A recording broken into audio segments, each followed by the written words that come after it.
No, Mom! Not again, please! Soph pleaded.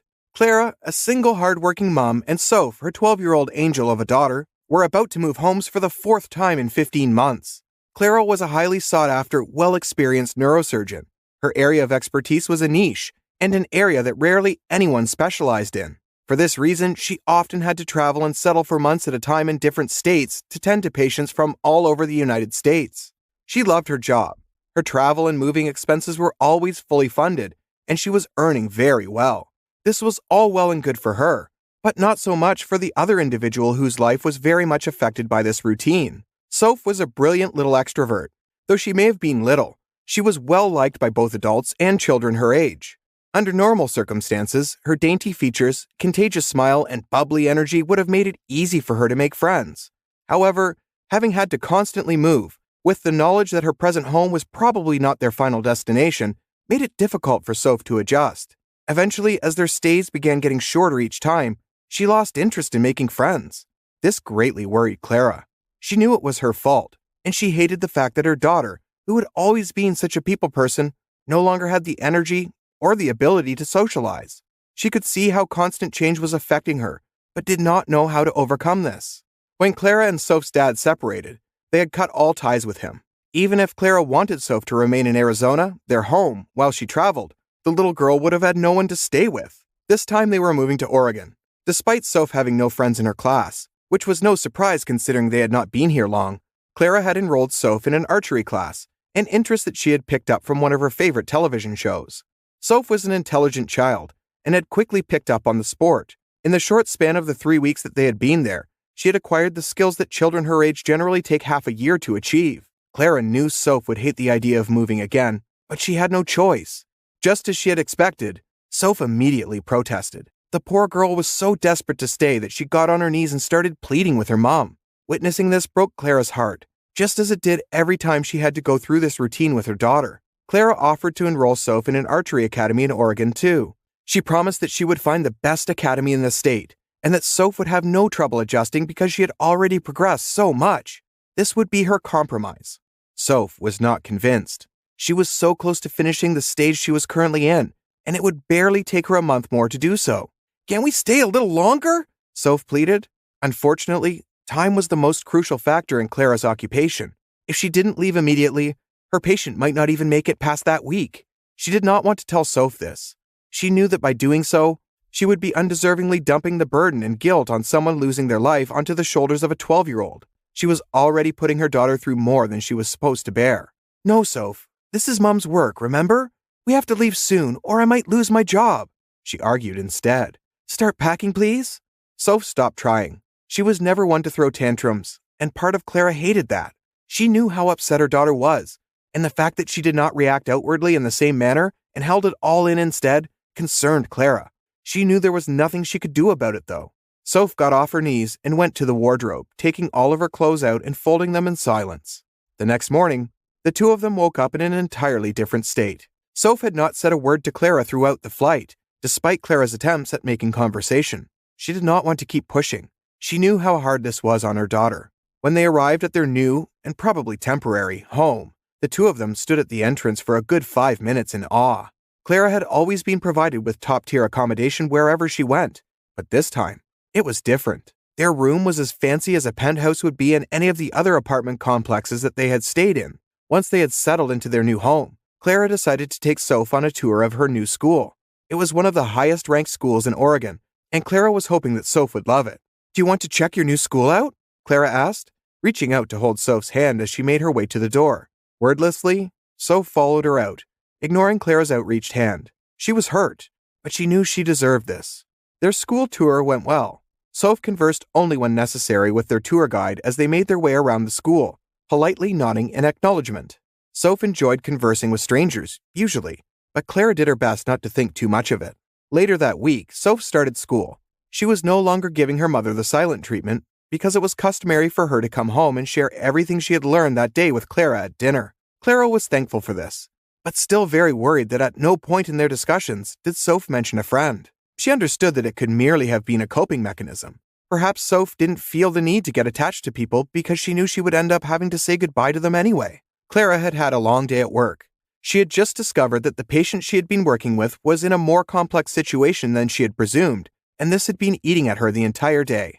She was lounging in the car, waiting for Soph to be done with school, when Soph came barging in, more excited than Clara had seen her in a long time. "Mom, guess what? My friend Dia lives in the same apartment complex as ours. Isn't that so cool?" The fatigue that Clara had been feeling washed away in the span of seconds, and her eyes widened. "Friend?" she asked, wondering if she had heard her daughter wrong. Oblivious to her mother's shock, Soph nodded. "Do you want to meet her?" she asked. Clara followed Soph as she dragged her by her hand to a girl who was a little taller than Soph. She was standing next to a seemingly pleasant lady who smiled at the two of them as they approached, and a boy who didn't look that much older than she was. "Mom, this is Dia! Dia, Mom!" Soph was grinning from ear to ear, and Clara chuckled. It had been a long time since she had last seen Soph so happy. The two started chattering inaudibly as their moms watched over them, amused. "I'm Jillian. You can call me Jill," Dia's mom offered. Clara was pleasantly surprised to find that she and Jill had much in common as well, and it wasn't long before the two had become well acquainted with each other. None of them realized how much time had passed until Dia's brother, Mark, tugged on his mom's sleeve because he wanted to leave. Before they parted ways, Clara suggested, "How do you feel about taking turns to drop and pick our kids?" Soph and Dia squealed excitedly, while Mark grumbled at his mom to hurry up. Reasonably so. They had kept him waiting a long time.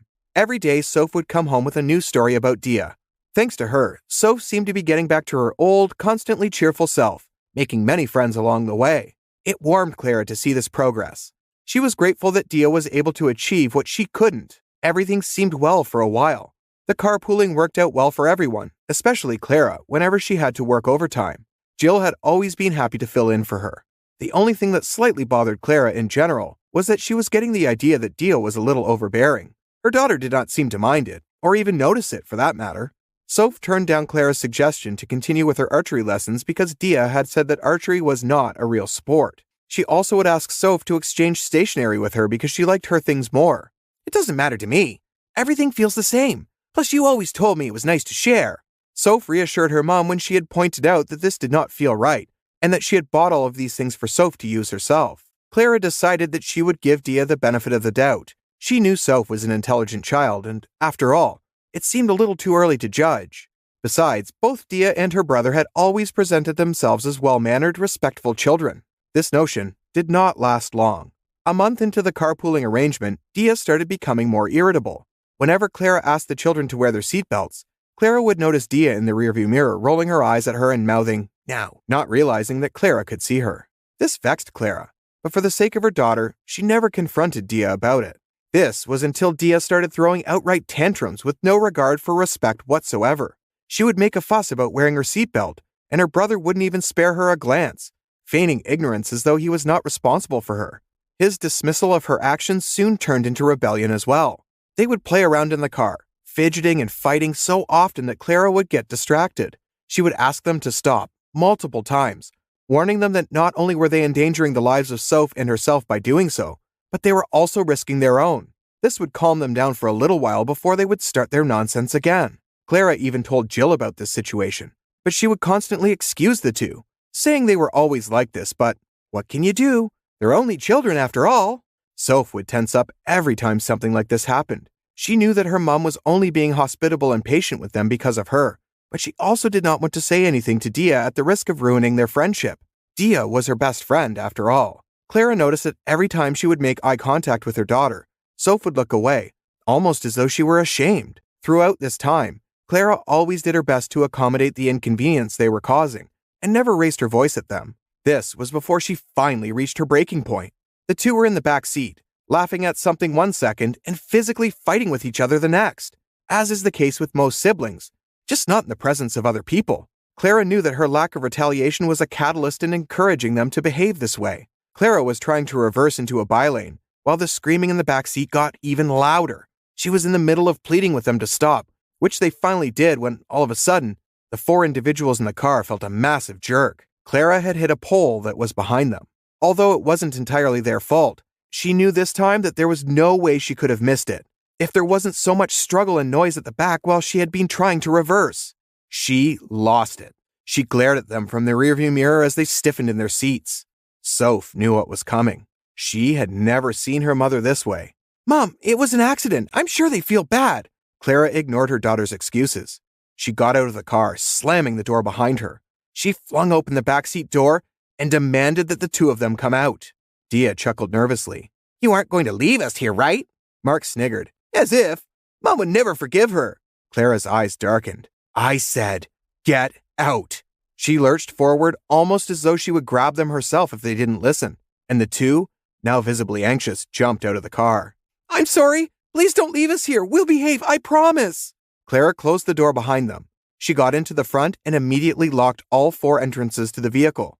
Soph was sobbing in the front seat, and Clara's eyes softened. She knew how much her daughter must have resented her at that moment, but there was no turning back. If she didn't teach the two of them a lesson now, nothing would ever change. Clara took one last look behind, making sure they were standing on the part of the sidewalk where no vehicles would pass by, before she zoomed away. It could not have been over 2 minutes before she circled back, parking right next to the two. Dia and Mark were both sobbing, the former inconsolable. Rolling down her car window, Clara said, Get in, without sparing either of them a glance. They did not need to be told twice. Immediately, they rushed in, while Dia still sobbed. The two were silent for the rest of the ride home. That night, Clara got a call. It was Jill. She was surprised that it took that long. She had been expecting it to come sooner. Prepared for the worst, she answered. For the next 10 minutes, Clara listened as Jill ranted. She yelled at her in filth and called her some of the worst names she had ever heard. Clara waited for her to finish before calmly explaining that, if she had not done anything, they would never have been held accountable because, clearly, Jill wasn't doing anything about it herself. This enraged Jill even more. She told Clara she had no right to school her children and that she would never allow Dia near Soph again. I was just about to say the same, actually, Clara said, putting on her most cheerful voice. Jill ended the call. Clara was satisfied with how things had gone, but she knew that she had disappointed her daughter yet again. She made her way to Soph's room and knocked on the door. You still up? No response. She was just about to leave when she heard a soft whisper. Yes, Ma. Good night. Clara knew she was asking to be alone. Soph was the most mature 12-year-old Clara knew. She was not saying this because she was her daughter. She would usually be upset for a while, but eventually, she would realize that everything Clara did was for her own good and recover. This time, however, Clara wasn't sure if it would be the same. The car ride was silent as Clara drove Soph to school. It had been a while since the two of them were in the same vehicle by themselves. Clara made one attempt at conversation, but Soph seemed to be lost in her own thoughts, and Clara didn't pursue it further. Later that morning, Clara got a call. It was from school. Apparently, Soph had gotten into an argument with some students after stealing their stationery and claiming them to be her own. Clara could not believe what she was hearing. Soph would never do something like that. She rushed into the school, and as soon as she walked into the principal's office, Soph ran into her arms, sobbing, Dia gave the rest of our friends the stationery that she borrowed from me earlier, and when I tried to get them back, they told Miss Pam I was stealing their things. Please believe me, Mom. Nobody else does. Jill, who was also with Dia in the very same room, snickered. I see you raised a liar that enjoys putting the blame on other people. Like mother, like daughter. Her heart shattered. She knew that this was going to be a battle that she could only help Soph fight. She couldn't do it herself. Of course I believe you, baby. Despite her efforts to convince the principal that this was a misunderstanding, and that was not what had actually happened, nothing changed. The following day, Clara watched as Soph got out of the car with newfound determination. Clara smiled. She knew that Soph had all of this figured out. She was hardly surprised when she was summoned once again to the principal's office later that day. Jill and Dia were there, but this time, they were also accompanied by 4 other girls around Soph's age. Jill and Dia looked mortified, mirroring each other's expressions to a T, while the 4 girls hung their heads in embarrassment. Soph looked up at her mother with a smile. I'm so sorry, Miss Clara. It seems as though there was a misunderstanding, the principal began. That's what I said, but apparently not, Clara interrupted. The principal apologetically continued. They have something that they would like to say to you and Soph. The 4 girls apologized to Soph profusely. They sounded genuinely sorry for the accusations they had made, and that they genuinely had believed Dia when she said that the stationery was hers. With a smile, Soph forgave all of them. Jill and Dia looked down. Jill nudged at Dia as though asking for her to start, and she looked at her mom horrified. Sighing, Jill took the lead. I'm sorry. I'll parent my daughter to be better. This was our fault. Sorry, Dia mumbled. It was the most insincere apology that either of them had ever heard, but there was some satisfaction in seeing the looks on their faces. And in knowing that Dia was going to be punished for what she had done, that put both Clara and Soph in a good mood. As long as you know it was your fault, Soph said. She was mocking them, and Clara looked at her daughter proudly, wondering how she had accomplished this. So, Dia, which part of Japan did you get those markers from? Soph asked Dia that morning. Bewildered, Dia looked up at her, while their class watched, waiting for her to answer. Dia knew Soph was trying to trick her. You said you've never even been to Japan. There is no way you got these from there, Dia sneered. Why would it matter if Soph has been there or not? Aren't these yours? One of their classmates asked. Dia's face fell. Soph smiled. She had successfully set up her trap, and Dia had walked right into it.